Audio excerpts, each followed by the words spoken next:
Jackson, how you doing, big guy? We'll take you every game if it goes this well, all right? Well, first for me, honored to play and compete against Coach Hamilton all these years. We still may play each other, who knows, in the ACC tournament. But for me, as a player, as assistant coach and head coach, I've never known anything else with Florida State. So you always know with his teams what the challenges they're going to present. I think this game is about as well as we've done with valuing the ball while still being aggressive. And I think that's the key against them. You can't play on your heels because they can really make it hard.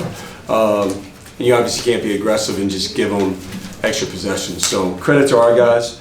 You know, I'm really proud of this win because we're missing Tyrese and Malik. Coop goes out in the first half, and it was really what a team is all about. You know, Darren Harris steps up and comes in.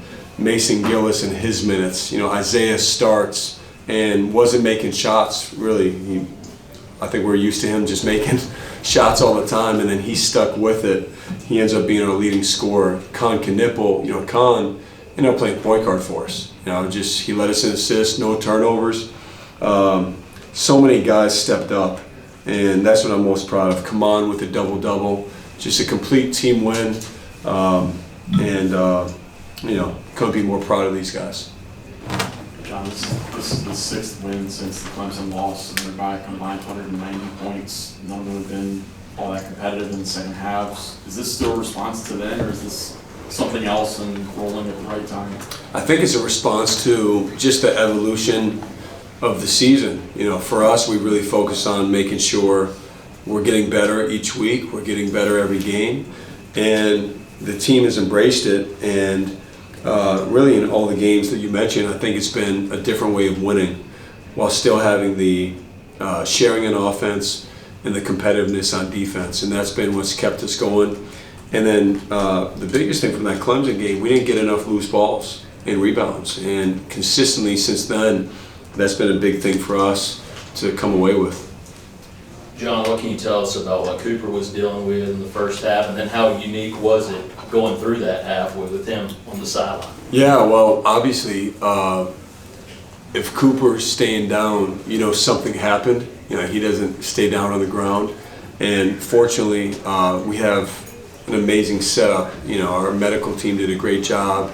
Our eye doctor, who handles everything for the team, was here, saw him right away.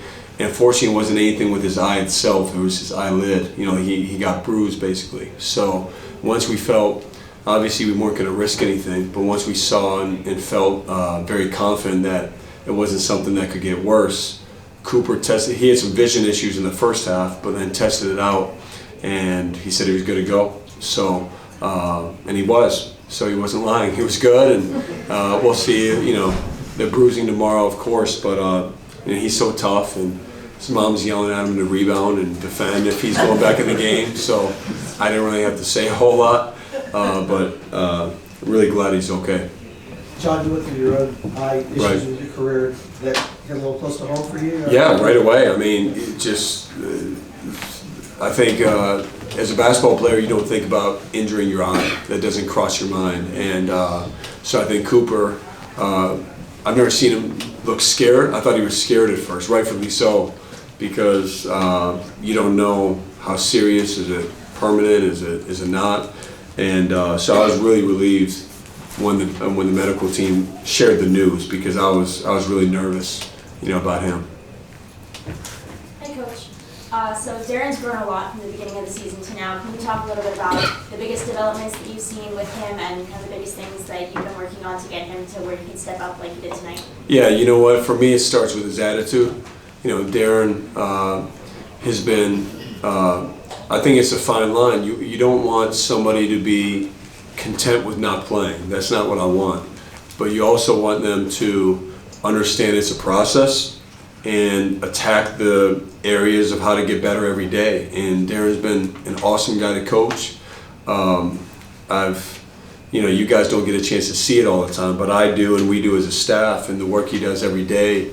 You know, he's working on his defense. He's working on his every aspect of his game. And so I talked to him a couple of days ago, and just told him, listen, you keep coming on with what you're doing, be ready to go. Don't be surprised if you hear your name called. And I just loved his competitiveness. You know, he's got great competitiveness. He's got great feel.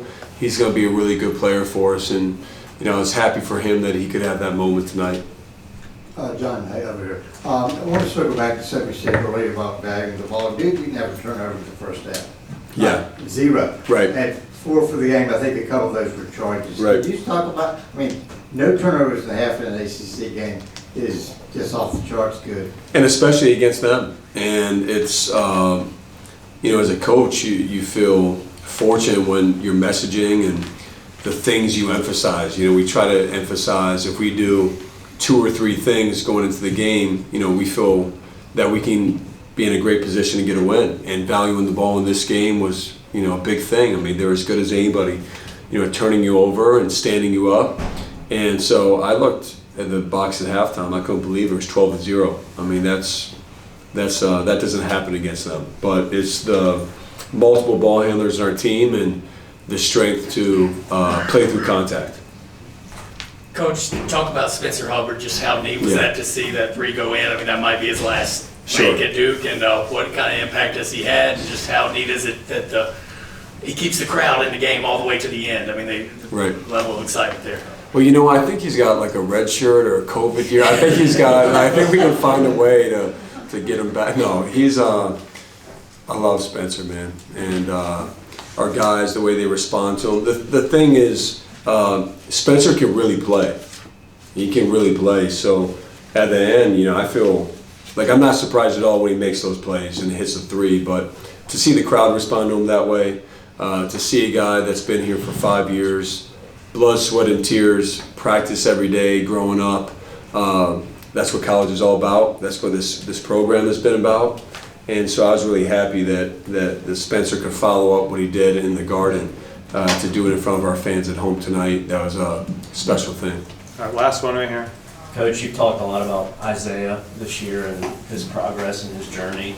He said in the locker room he felt like tonight was kind of a full circle moment for him, getting into the starting lineup, but he felt like he had to calm himself down a bit.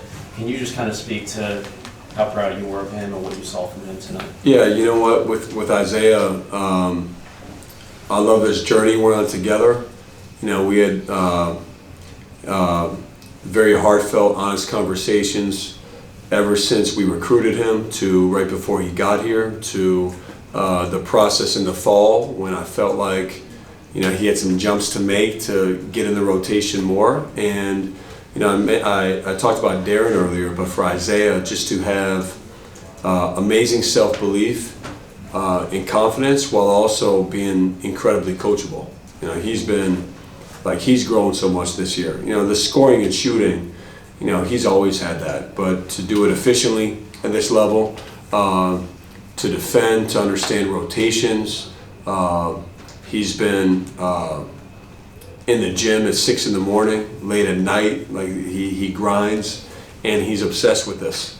You know, in order to be really good, you have to be obsessed with it, and he is, which is why he's gotten so much better throughout the whole season. So I'm just really proud of him. He's established himself, you know, as a key guy, whether he starts or not, as Tyrese comes back, and I'm lucky to coach him. All right, thank you guys. Thanks, John.